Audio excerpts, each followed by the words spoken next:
The LinkedIn Podcast Network is sponsored by SAP. SAP Business AI. Embedded across SAP solutions, it drives immediate impact. From Joule, your digital assistant, to AI-powered capabilities portfolio-wide, make confident decisions using your own data.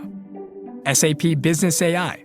Revolutionary technology, real-world results. That's SAP Business AI. LinkedIn News. After larger events, whether it even be like hanging out with friends or a networking event, whatever, I'm a big time spiraler. Like, I will sit there and ruminate on, what did I say? What did I not say? Was I too casual? I feel like sometimes because the lines between like personal and professional life can be blurry, I speak very candidly sometimes, especially, in a professional setting. And I'm like, oof. Is that too much? Yeah, but if you're always overthinking it, that's exhausting. Oh, I live rent-free in my head, Janae. It's exhausting. Girl, you got to start paying some rent. Yeah. No, I wish. From LinkedIn News and iHeart Podcasts, this is Let's Talk Offline, a show about what it takes to thrive in the early years of your career without sacrificing your values, sanity, or sleep. I'm Gianna Prudenti. And I'm Janae Jackson-Gadsden. To advance your career, guys, listen, you're going to have to put yourself out there and build connections. Do we have to? Yes. But I also understand that can fire up a lot of feelings of social anxiety.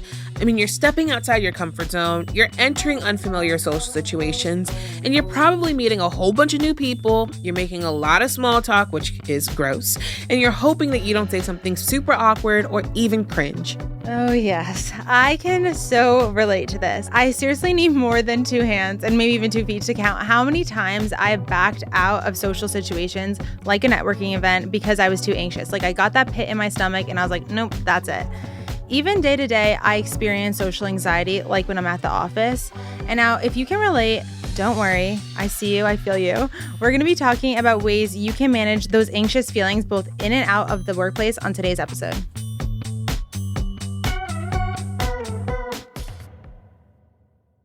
So, Gianna, personal question. Oh, gosh. On a scale of 1 to 10, how often do you experience social anxiety? Oh, God. How often? Yeah. I'm probably like at a 6 or a 7. Oh, God. Cortisol levels are spiked. No, they are. My blood work, they came back high. Well, look, honestly, you're in good company. A lot of people have anxious moments. I mean, and it really doesn't matter if you're an introvert or extrovert.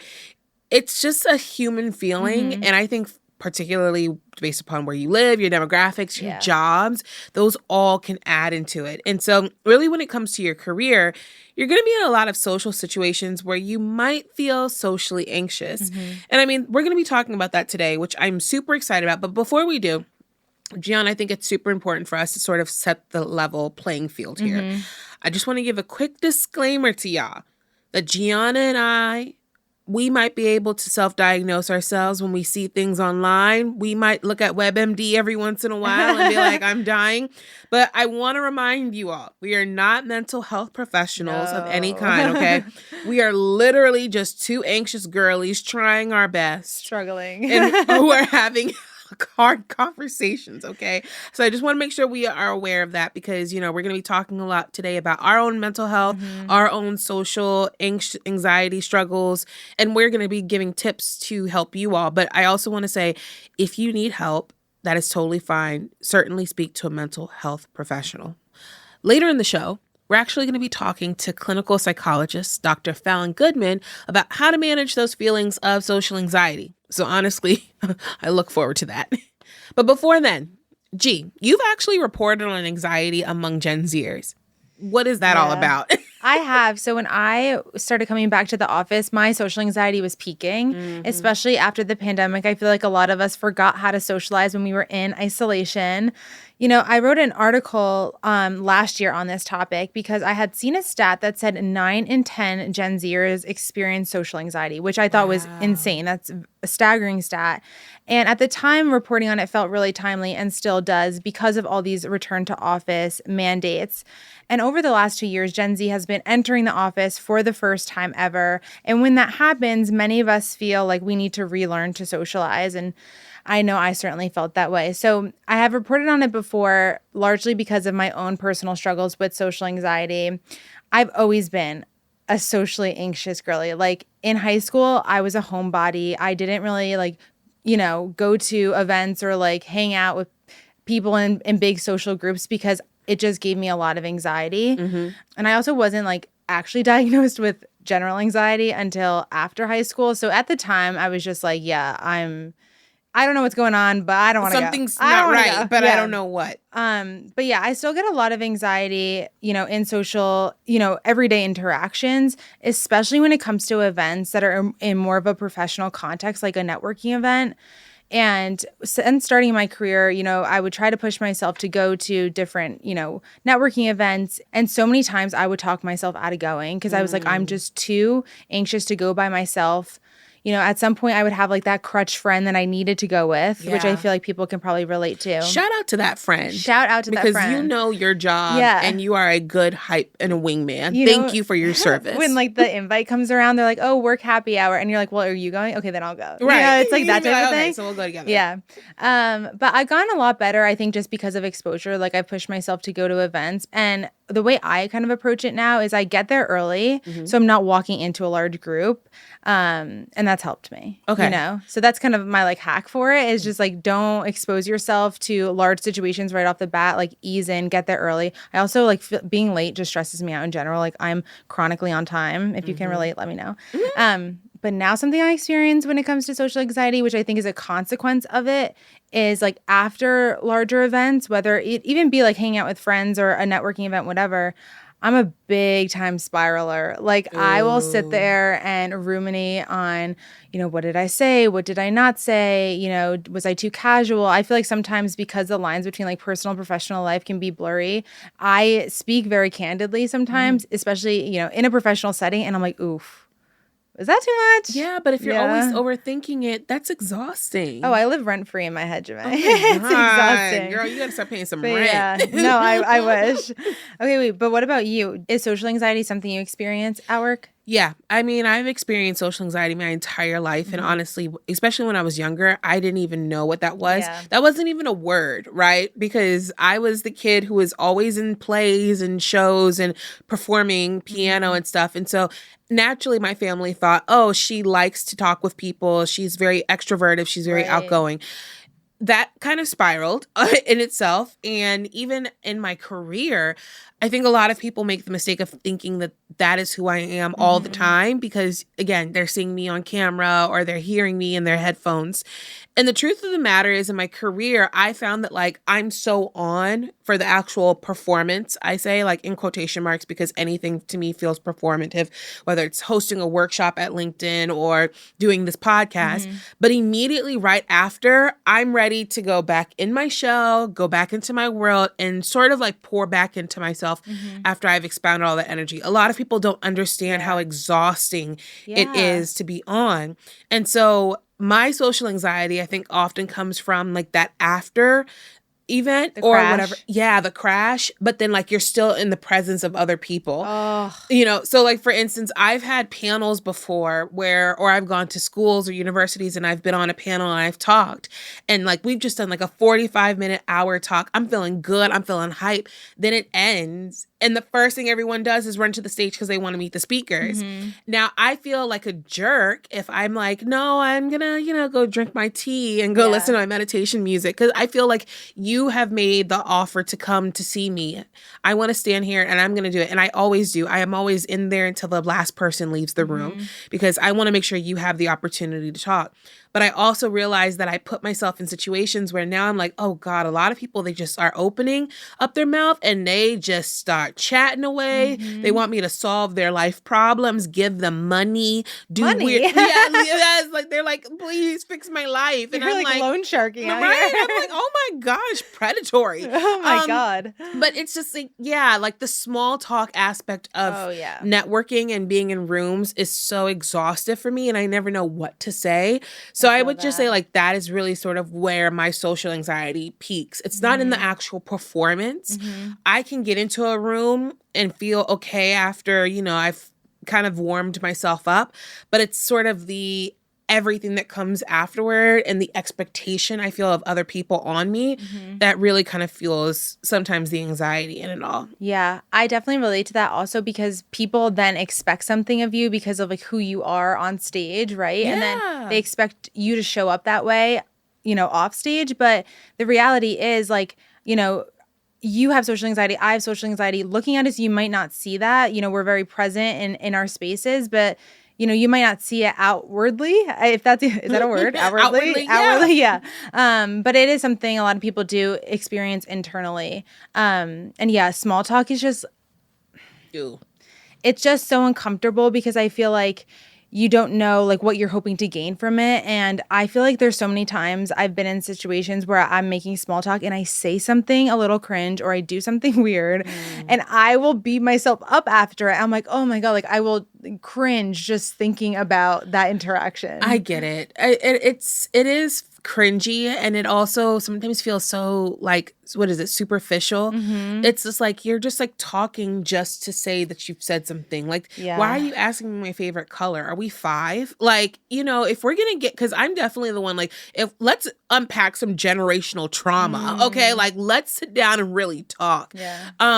But yeah, social anxiety can look like many things. It can feel like many different things for different people, which is why it's so easy to want to diagnose yourself. But again, talk to a mental health professional. But thankfully, Gianna and I are going to be talking to someone very, very soon who can hopefully help. Wait, so what's your favorite color? Always red. If you're also in the social anxiety club, it's not about fully overcoming those anxious feelings. It's really about figuring out how to better manage them. And up next, we're talking with clinical psychologist Dr. Fallon Goodman on tips for doing just that.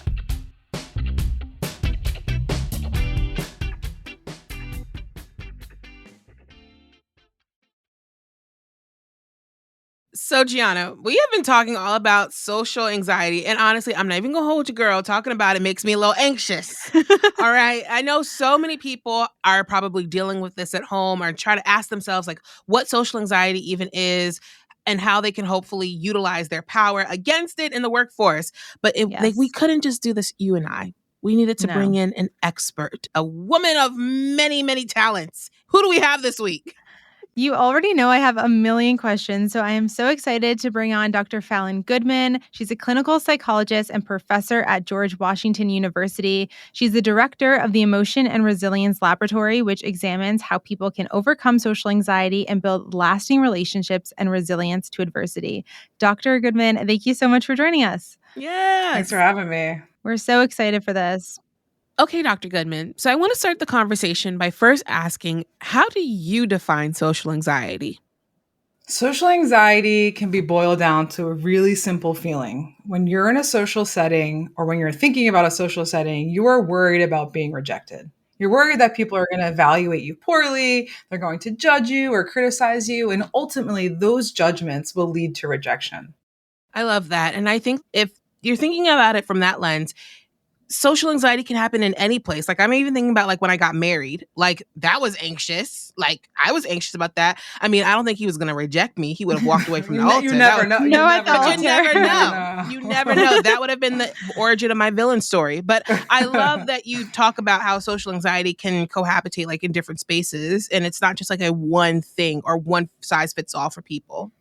I think this is something important to clarify up front. So social anxiety is not introversion. People that are introverted might prefer smaller social settings, one-on-one. On a Friday night, they might want to hang out at home rather than going out. Introversion is about a preference for how you socialize. Social anxiety is about fear related to socializing. And so, like you're saying, it can pop up in any setting. It could be on your wedding day with and about your partner, or it could be getting on the metro or the train and talking to a stranger. It could be giving a talk, like, to a big audience, or just speaking up at a meeting at work. Social anxiety bubbles up in all of these different settings. And one of the reasons it often goes undetected is that it's easy to miss because people are feeling socially anxious. They might not be showing it, and it can happen in really any social setting. You mentioned these different scenarios where social anxiety kind of bubbles up, and we know that advancing your career requires building relationships. But when you feel socially anxious, it can really stop you from making that first step. I know I've talked myself out of going to networking events so many times just because I felt so uncomfortable. And I hear from a lot of Gen Zers who are starting to network that they're nervous because they're like, why am I going to reach out to this person when I have nothing to offer? Or why am I going to go to this event where I might be the youngest person in the room? So I'm wondering, when it comes to like networking specifically, how can we ease our social anxiety, whether it's online or in person? I think most networking events are setting people up to fail. Yeah, I agree. Oh So God. let's think about it. Let's go to a networking event, and your job is to build a relationship to advance your career. Like, no pressure, but make sure you're confident, make sure you're competent and likable. Hmm. If you instead reframe it as, this is a relationship building event, I want to meet new people and build relationships with those people, that's ultimately what gets you the benefits of networking anyway. So when you approach the event as this thing where you're trying to achieve something, which by the way feels self-serving because it is, well, then that's going to lead to all of the doubts of, am I good enough? And what do I have to offer? And who wants to help me? As Yeah. opposed to, I want to meet people in my industry with whom I could develop a symbiotic relationship where we can help each other in a way that feels authentic, not in a way that feels gamey. I love that reframe. I'm wondering, is there anything you recommend like before the event? I feel like when it comes to networking events, not that we're trying to cancel them, but we'll let them Cancel happen for them all, now. throw them Cancel away. them. But I think a lot of times like we go in and there's no structure. We don't know like what role we're supposed to be playing there. We just show up and it's just a free for all, and it feels super uncomfortable because we don't know what to anticipate. So is there anything like before the event that we should be doing to kind of ease those nerves aside from the mindset shift? So let's hit on two things. One is the lack of structure. For someone who's struggling with social anxiety, the lack of structure is often the source of anxiety. So, like, you go to a networking event, do you drink? If you do you hold your drink? And then how do you get food with one hand? Oh Is god. your phone? Do you have a purse? I could see you sweating.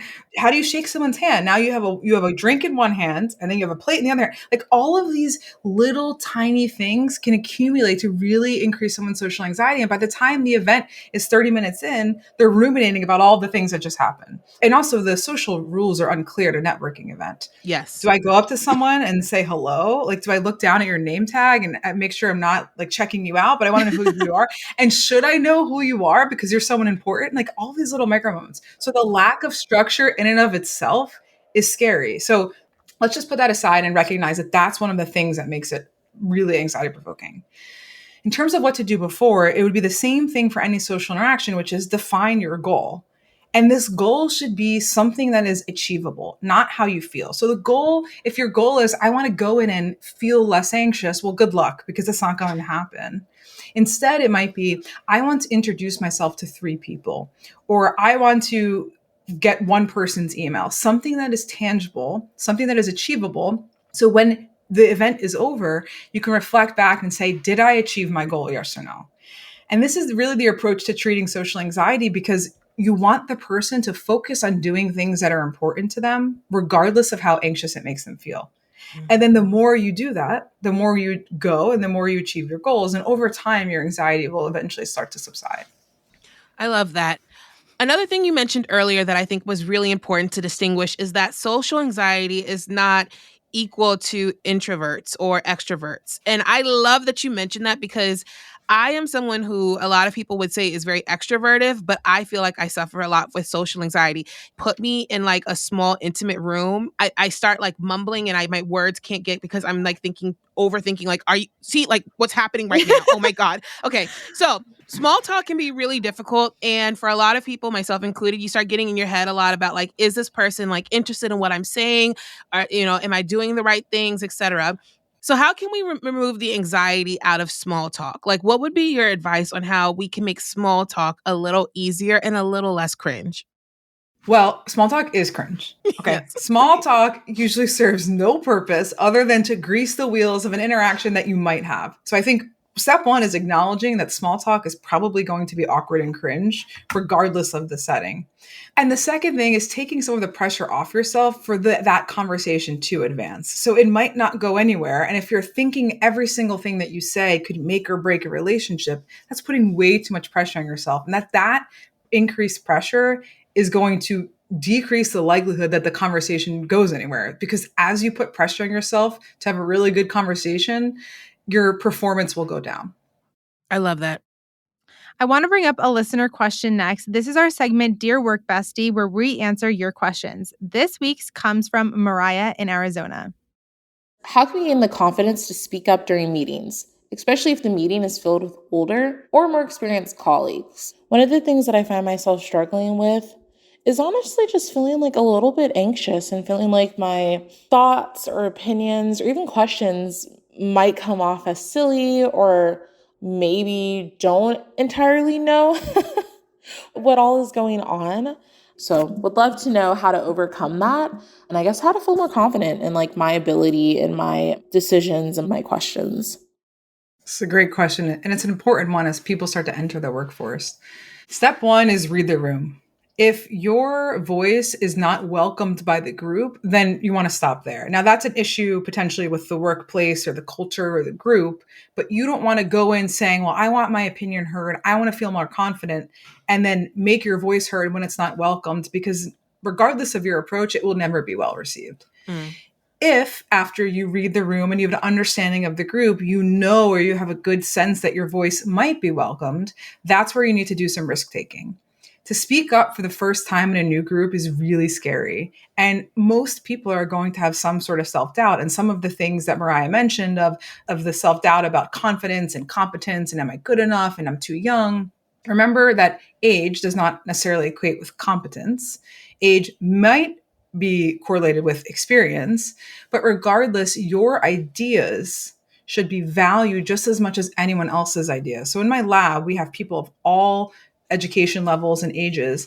And our mindset and our mantra is everyone's opinion is equally valued regardless of educational status or experience. Because sometimes your naivety is a strength. You come in as the young gun and you get to offer an opinion that is fresh, that is novel, that people that have been there for years might not see. And so it's all about reframing how you're viewing your own voice. Yeah, that's so important. One thing that I often reflect on is that like your superpower is you being you. You are in that room for a reason. But I want to sort of also highlight though that while we're having this conversation around anxiety, there's also like another layer in this, particularly for communities of color or people from marginalized groups. I know that throughout my career, I have often felt anxious in certain leadership rooms because you're afraid of what you're going to say, what you're not going to say, what's going to be weaponized against you, how that's going to impact you. So, what advice would you give, maybe to those who do come from marginalized groups, on how they can build the confidence to bring their most authentic selves to the table? This is a really important question. So let's first jump to treating social anxiety. When we treat social anxiety, one of the things we focus on is people's thoughts. And specifically, are you overestimating the chances that you will be rejected? And if so, let's work on what we call these cognitive distortions, or this belief that regardless of what you do or say, you'll probably be rejected. If we contextualize this, for a person with one or more marginalized identities, those thoughts, those overestimations might not be overestimations because they have prior experiences where they were more likely to be rejected than other people, and worse, rejected as a function of who they are. Not necessarily what they did or said, but rejected because of some one or more identities that they carry. So that's first and foremost. When you are the individual or of one or more marginalized identities and you're entering a situation, have that in mind that these thoughts and worries you're having might not be your insecurity. It might be based on prior experiences that you have. Then the difficult thing to do with that is say, well, regardless of what I do or say, I still might be rejected. And I might be rejected of something about me that I cannot change, and something I might be really proud of, or something that's visible or not visible. But regardless of how I act, I might still be rejected. And then there becomes a values-based decision. Is it important to me in this setting to have my voice heard? And if so, am I willing to take the risk of potential rejection or retaliation because this thing, speaking my mind or working on this project, is important to me? And that's a difficult conversation to have because the consequences of doing that might be so much so that even though it's important to you, you don't want to risk the consequences. So like it getting fired, for instance, or not being given an opportunity. Yeah. I love that, Dr. Goodman. And I appreciate you saying that because at the end of the day, we all deserve to have our voices heard. We all deserve to be respected. But also, there is a point where you have to evaluate if those things are not being met. Does that company deserve you? Because I'm going to tell you, they don't, baby. You need to go on. Bye. Peace out. You know, we've been talking a lot about experiencing social anxiety in and out of work. And we heard from Mariah, who's struggling to speak up in meetings. And I think, you know, sometimes social anxiety, like I was saying before, can prevent you from even going to events, whether it be like a work happy hour or networking event. Let's say you are so socially anxious that going to that work event after 5 o'clock is it's just not going to happen for you. And you feel like, okay, well, now I'm missing valuable opportunities to speak to important people on the team. And now will I get ahead in my career, right? Like all these thoughts come to mind. So is exposure therapy important when it comes to putting yourself out there? Or, I mean, I feel like the answer is probably yes. I'll just No, I'm like, literally my armpits are sweating just thinking about like, throw do we me in have a room. to do it? Throw me in a room. Okay. Yes, you are missing out on opportunities. So let's not lie to ourselves. Exposure is one of the most effective ways to treat any form of anxiety, including social anxiety. But here's the catch. I know everyone has phobias. I don't like heights. I climbed Mount Fuji. Let me tell you a story. I climbed Mount Fuji. Oh, wow. And we're a third of the way up. It was a beautiful day and it starts to get cloudy. My friend who I was climbing the mountain with, I said, "Oh, what a shame the weather really turned." And he said, "Oh, well, that's because we're in the clouds." I said, "We're what? We're in the clouds?" He's like, "Yeah, we're in the clouds. That's how high we are." I had the second panic attack of my life on the side of an active volcano. And in that moment, I'm like, I really don't like heights. So here's what I did. I did an exposure, but I did it all wrong. For the rest of the 6-hour climb, I held on to my friend like this and looked down and would occasionally peek up and look right back down. I'm doing my exposure without exposing myself to the thing that scares me. So what happened? When I got off that mountain, and then a few weeks later was up on some sort of high building, I freaked out. My heights anxiety went from an anxiety to a full-blown phobia after I did an exposure. Because if you expose yourself in a way that's avoiding the thing you're exposing yourself to, it's only going to make it worse. It's when what we call white knuckling, you're squeezing, and then you only become less anxious when you leave that situation. As opposed to, I'm climbing up the mountain, I'm anxious, and I'm going to lean into my anxiety. I'm going to look out onto the horizon. I'm going to look down the mountain. I'm going to unhook from my friend, not hold on to things or people, so I can really fully immerse myself in the exposure. If we translate this to social anxiety, if you go to that networking event after work and you don't talk to a single person and you're on your phone, or you're engaging in a behavior that makes you feel safe, like grasping onto a drink so you don't shake someone's hand, you were just reinforcing your anxiety because you just taught yourself that the only way to get through that event is to have some sort of safety behavior. And then the only way your anxiety is going to go down is if you leave. And so when you leave that event, you go from like an 8 out of 10 anxiety to a 0 out of 10. I'm glad that's over. As opposed to staying in the situation long enough and with a mindset of, I'm going to stay in here and eventually my anxiety will go down as I fully engage in the situation. That is so validating because I feel like when I started going to networking events, I always needed my support friend. Like I would not go by myself. And that's the only way I would survive it. And then eventually through that exposure, I was like, okay, this obviously isn't healthy to have a crutch person. She's not going to be around all the time. And it wasn't until the one time she couldn't make it that I did want to go to this event because I knew it'd be important that I went by myself and I was fine. Like I lived to tell the tale. So this is a good example though, because that's okay if that's where you're starting, but not where you're ending. Yeah. So if going with your friend is going to be the thing that gets you in the door, then do it. Mm-hmm. But it should be done with the approach of, my friend might not always be here. And so how can I move to the next level of going to the event without my friend? Right. Yeah, I appreciate that too, because like Gianna mentioned, the world did not end. You know, I got to eat some delicious food, maybe get a couple of drinks, also maybe get to connect with one or two people. And I think like that's a muscle that once you keep, utilizing, it becomes stronger and you feel more confident. But let me ask you, because a couple of years ago, 2017 to be exact, your girlie started to get on the medication and she started talking to a therapist consistently and life changed for the better. So I am all about therapy. I am all about seeing a medical professional. We've talked a lot about ways people can figure out how to maybe be less anxious or how to create a game plan.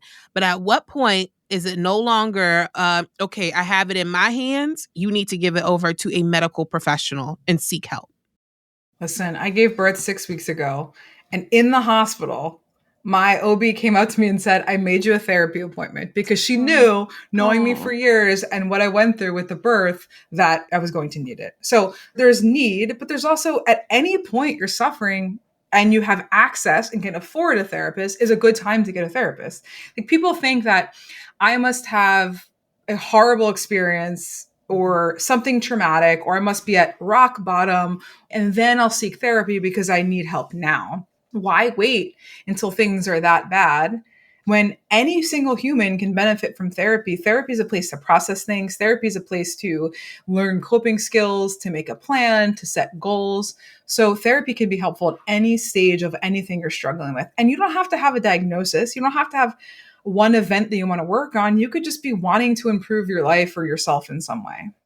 I will say my therapist has helped my social anxiety a lot. And she always says, like, Gianna, you have evidence that you're able to handle these situations, but you continue to deny the evidence when it happens. And eventually, as you expose yourself more and more, like you were saying before, you do really start believing, like, okay, I clearly can do this. It might be uncomfortable, but I can survive. All right, Dr. Goodman, thank you so much for joining us today. I know we learned so much from this conversation, and listeners are going to take away a lot as well. So thank you so much for joining us. I mean, I feel like we kind of had a therapy session just now. Yeah, this was selfishly us just needing advice. Honestly, it was just like let's all get in a room together and talk about anxiety. And we really appreciate you coming on the show today. Thanks for having me. Okay, Dr. Goodman was so cool, and we hope those tips she shared will give you the confidence to take on that next happy hour.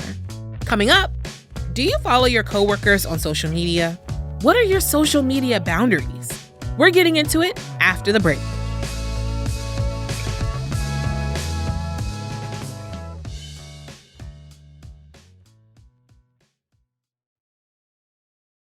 All right, first off, I love that Dr. Goodman made such a weighty topic light. Yeah. That was really refreshing. What are you taking away from this conversation? I really love that she touched on small talks, especially since we started off the episode discussing how we both have a visceral response to it.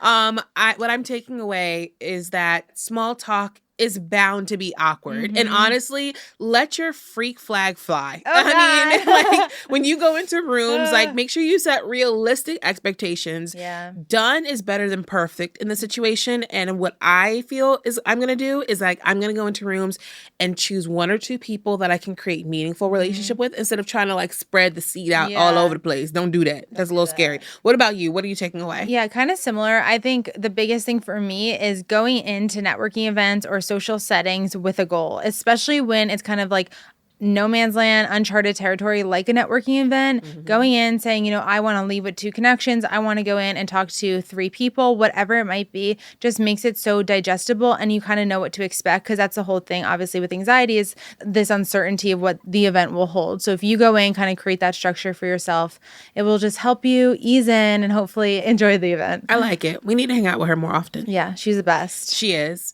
Okay, it is now time for one of my favorite segments, Cringe or Cool. This is the segment where Gianna and I look at workplace culture or even the latest work trends, maybe some hot takes, and we determine if they are cringe or cool. Now, guys, it was a very busy week for me, so I have no idea what Gianna is about to throw my way, and I am very freaking nervous. I love when you come into this blind. I am nervous. Okay, we're talking about following your coworkers on social media. We follow each other. We do. Yes. They're work besties. All right, do you want to share your take? Well, what about it? Right, wrong, cringe, cool. Remember when we did that episode around boundaries and I was like, I knew you were going to go there. And I agree. Yeah. And that's when the boundaries get tested. Yeah. Okay, so let me say this. I am not opposed because naturally people will be like, oh, whatever. And then they want to follow you. Yeah. I don't try to go out of my way to do that. because I realize as much as everyone, every company, every place that says like, bring your authentic selves to work. Y'all don't need to be seeing Jamae when she's swinging from the chandeliers at brunch. Respectfully. Yeah. There are just some things that we just need the hot girls to see. Authentic-ish. Authentic-ish, right. And so for me, I like to kind of keep separated church and state. Yeah. But there are obviously people, you and a number of other coworkers who I have found bonds with, and I'm like, okay, cool, like we can stay connected. Yeah. But I do also believe that sometimes people are just doing it to clock you and to be nosy. And I'm like, well, baby girl, if you want to, if you want to come to the show, buy a ticket. You know what I'm saying? Like, so I do kind of like try to monitor who gets to see, but sometimes I have no way to do that. And you know what's really sticky? When you follow people and then you decide, never mind, my boundaries change because now I can't unfollow you. Right. And well, you could block them from seeing your stuff. Yeah, I'm debating that for some things. Ooh, we got to talk offline about that. Let's talk about offline. What about you, Gianna? I agree with you. I think you have to like respect your own boundaries when it comes to who you let follow you on social media. I definitely follow people who we work with. And I think that's because, we've kind of created bonds in the office that were taken offline, if you will. You got to use your discretion with it. And I definitely will admit, like, when I made my profile public and I was like, okay, I got to build this brand. Like, I'm doing the thing. And I was like, all right, I got to archive some old photos, Yeah, I got to, now I'm definitely cautious of what I'm posting. So I think if you're like open to that, I think you just have to be aware of like, yeah, people you work with in a professional context are going to see what you're posting. Yeah. So you either have to decide like I might censor slightly my content or I'm going to put it all out there and just hope for the best. Right. Which honestly brings up this larger conversation that my mama always taught me, which is like, don't put anything out into the world you would not want people to see. Yeah. So like digital footprints are they're crazy. Real. Yes. And I know. I always try to go under the assumption of best intent. Yeah. And whatever I post out there, like if it somehow got plastered up in a team meeting of some sort. God forbid. God forbid. Because you already know what's sweaty, my armpits. But I would be like, okay with that. But I do think though that there are just still some things that you want to maintain for yourself, right? Now let me ask you this. Does it make a difference if your coworker posts often versus not? No. So see, that's what I don't understand. Why would I follow someone who doesn't post at all? Because you're just like an influencer queen. Like I'm a peasant out here. You have 100 followers person, not Gianna, y'all. Like a random person. I was like, wait, no, I don't know off the top. No, I don't know just off the top of my head your analytics. I'm so sorry. Yeah, I was like, wait, what? Okay, stalker. I'm gonna talk. Blocked. Gianna, I'm using this podcast to call you out. No. Like, but no, like you don't post anything. Yeah. Your photos look like they were from 2015. You have photos of like a coffee and like a random but you goat. love coffee. I do, but like, who is this? I don't know. I don't know who is being revealed in my spirit. Yeah. But anyway, no, I know. What you're it's saying, just like, but if I see like, people are actively engaging. We get to work with a lot of people who have families. We want blessed feeds. Yes, I love when parents post like their babies. They take them to the park or their dogs. I'm a dog mom, so I love it. So. Things like that. So anyway, I would love to know from you guys if you believe in following your coworkers on social media. I'm going to throw another mucky wrench in there. Tell me if you follow your manager or if you allow your manager to follow you. I know Gianna's feelings about this. I do. I know. We all love Andrew. Yay. Okay. But I'm curious, like, do you guys allow your coworkers to follow you? And like, at what point are you like, no, this person's not, let us know. Not making it. We want to know. Yeah. Well, anyway, guys, I am going to now go through my phone and see who is following me and start blocking all of them. I'm about to get blocked. Including Gianna. No, but seriously, thank you guys so much for listening. Make sure you guys are following the newsletter, Let's Talk Offline. If you're not already, we go even deeper into the topics we discuss on the podcast, and you can share all your hot takes on our segments like Cringe or Cool. You can find the newsletter link in the show description, and it's also in my LinkedIn bio. It absolutely is. Now, look, we cannot end the show without thanking Mariah for sending in their question. Shout out Mariah. Not Carrie, but Mariah. Thank you. We want to also hear y'all's questions, okay? So make sure you are sending us your questions. Information on how to do that is also in the show description. You know where to look. Don't embarrass me. She's looking dead in the camera. Look in the show description. I am scared yet again.